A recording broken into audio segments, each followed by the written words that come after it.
Hello and welcome today to the CEO Story podcast. And we've got quite the treat today. We've got Dr. Anand Dugar. He's a very unique doctor because he's not practicing. And he is the founder and CEO of Green Health Docs. So Anand, thanks so much for coming in. How are you doing? Good. Yeah. Thanks for having me. Yeah, so you've got such a unique story and I love hearing about it because it's not the traditional smart Indian kid that grows up and does medical school and becomes a doctor, right? Because that's to a penny, let's face it. Lots of Indian doctors, right? Yeah. But your story varies quite drastically. So can you kind of take us through childhood, just high level, into med school, and then what happened after that? Because I think the listeners will get some great value from that. Sure. Yeah. So like a lot of kids, my parents came as immigrants, first generation. They wanted us to have a secure and safe future. So they thought medicine was a great career. They guided us well into that. And so, my whole goal was to become a doctor through high school. And so much so that I even applied to medical programs out of high school. So I didn't have to reapply in college. You basically get into these programs from high school for it's mostly Indian kids and Indian Asian kids and like a few white kids, to be honest. That doesn't sound like the normal traditional track to do that, right?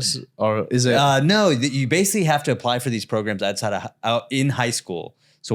And it basically allows you guaranteed admission. So you go straight to medical school without having to reapply in college. And so that's what I actually did. I did a 6-year program at Penn State University and Jefferson Medical College.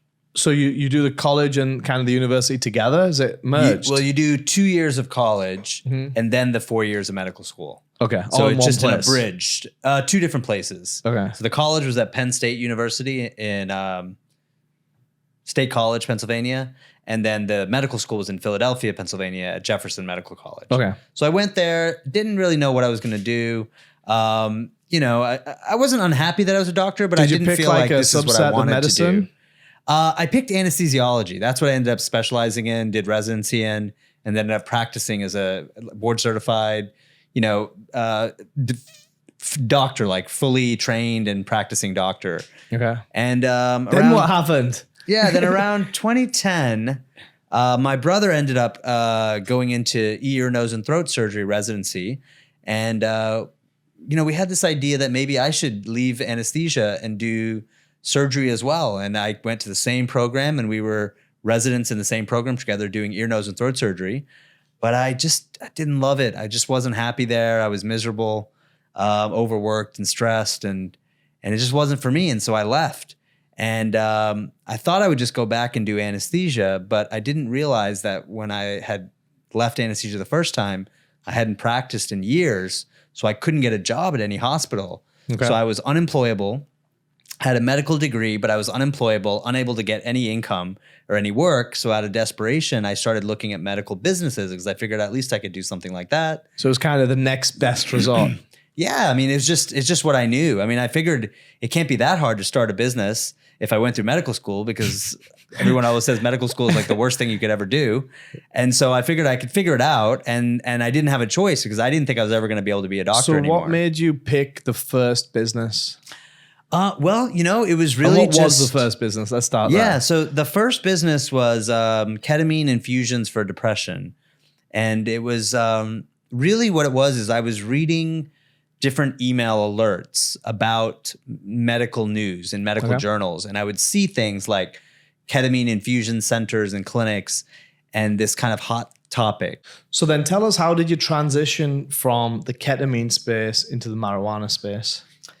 Yeah, so I did the same thing again. I basically saw this opportunity. I thought, how do I open up a medical marijuana clinic? So then I reached out to a company that was doing that exact thing. And I talked to someone on there, and she was so excited that I was a doctor that she literally left the company and came and worked with me to set up the first clinic. So you poached your first staff member.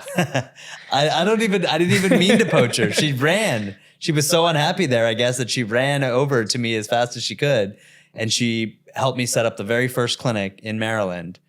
And then from there, just copied and pasted the model in more and more states until COVID happened. And then we pivoted to a primarily telehealth model, which is a virtual like video format model. This was more efficient then, right? Than brick and mortar, I'm assuming. More efficient. Yeah, absolutely. More efficient, able to go to 30 plus states now instead of 4 right before COVID, and able to help a lot more people, thousands of patients a month. Okay, so let's break that down then. So when Dr. Dugar went from his first company, which was the ketamine clinics, sold out at VC, and then transitioned into the new one, he used the same principles. It was find an industry that he knew something about, because he only researched the ketamine clinics, but he knew more so about the medical marijuana space. Then he found a mentor or someone who had been there and done that, boots on ground, opened a location, figured out what the kinks were, and then expanded. Use that blueprint to then pivot when COVID happened to an online model to become more efficient and expand even more rapidly. Then what happened? Well, and we're continuing to do that now. We're continuing to expand into new markets as states become legal, and even add new services to kind of see what the community and what the patients want. Great. So that's a high level of what's going on right now. What we're going to do is we're going to have another interview with Dr. Dugar, and we're going to dig into a lot more detail of the struggles, the good points, the bad points, and everything in between. So we can go really deep and give you some really good value of the full journey along the way. Dr. Dugar, thank you so much for joining us. Yeah, thank you.